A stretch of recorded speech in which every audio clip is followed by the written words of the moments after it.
पहला भाषण था पार्लियामेंट में। मैं कोई पार्टी वार्टी का आदमी नहीं, ये अपनी जगह है, लेकिन चीजों को एनालिसिस करना चाहिए। पहला पार्लियामेंट में भाषण था, लोगों को बहुत सारी चीजें समझ में आई नहीं आई मुझे नहीं समझ में आया, लेकिन मुझे तो एक ही बात अच्छी लगी।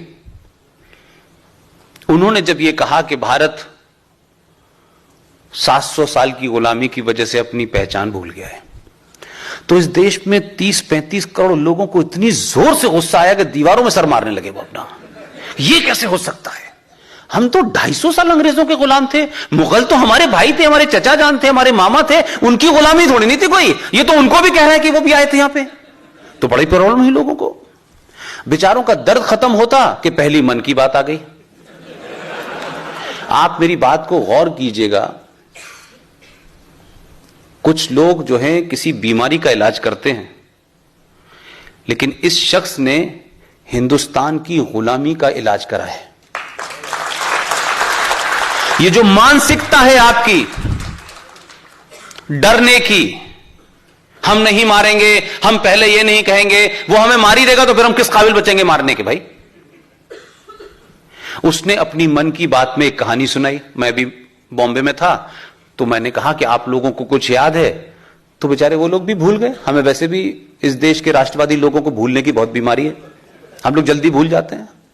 उसने अपनी कहानी में बहुत शॉर्ट में बोलना चाहता हूं, आप सबको पता होगा, पहली मन की बात में उसने इस देश के राष्ट्रवादियों को, जो 5000 साल की सत्ता के गवाह हैं, 5000 साल पुरानी संस्कृति के वाहक हैं, उनको मैसेज देने की कोशिश की उसने प्रधानमंत्री की कुर्सी में बैठ के। तब भी बहुत लोगों को समझ नहीं आया। तब उसने एक कहानी सुनाई थी शेर की। आप में से किसी को याद है? एक शेर की कहानी सुनाई थी कि एक शेर शेरनी जंगल में जा रहे थे, उनके 4 बच्चे थे। शेर शेरनी की प्रवृत्ति होती है कि जब वो सामने जानवर को देखते हैं तो वो शिकार करते हैं।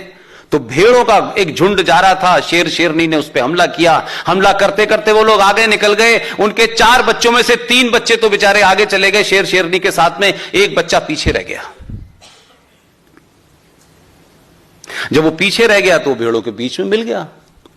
भेड़ों के बीच में मिल गया तो उसकी हरकतें कुछ सालों के बाद भेड़ों जैसी हो गई। वो वैसे ही सोचने लगा, वैसे ही अपने अंदर कुंठित होने लगा और अपने आप को भेड़ समझने लगा। लेकिन कई साल के बाद 2014 में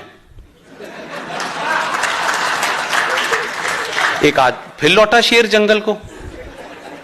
उसे नहीं मालूम था कि मैं तो गुजरात में टाइम बिजी कर रहा था, यहां तो मेरा एक बच्चे ही भूल गया कि उसे पता ही नहीं मैं क्या हूं। जब वो दिल्ली लौटा तो उसने कहा कि भाई ये देखो, ये कुछ हमारा बच्चा लग रहा है। ये तो 4 था, वो पहचान लिया उसने उस बच्चे को। और पहचानने के बाद अपनी बीवी से कहा उसने, शेरनी से, कि जाके तुम इसको एहसास कराओ कि तुम्हारा बच्चा है ये। वो उसके पास गई और कहने लगी कि तू मेरा बच्चा है। बोला मैं सेकुलर हूं, मैं तुम्हारा बच्चा नहीं, मैं सेकुलर हूं। उसने कहा नहीं बेटा तू सेकुलर नहीं है, तू शेर है। वो नहीं माना। आखिर में जंगल में आप जानते हैं कि एक तालाब के पास, कुएं के पास वो गई और उसने अपना चेहरा और उससे कहा कि तू अपना चेहरा देख। दोनों ने जब चेहरा देखा तो उस बच्चे के मुंह पे भाव था कि उसको लगा कि जैसे कुछ वो गलत कर रहा था। और जैसे ही शेरनी ने दहाड़ मारी, उस बच्चे को सडनली उसका जो नेचुरल इंस्टिंक्ट था वो बाहर आया और उसने जोर की दहाड़ मारी और बोला यस मैं तेरा बच्चा हूं, मैं सेकुलर नहीं हूं आज से। 2014 में आपको एहसास कराया कि 700 साल की गुलामी के बाद पहली बार आपको कि आप शेर हैं। आपको अपने शेर होने का एहसास कराया। यह मेरे लिए महत्वपूर्ण बात है।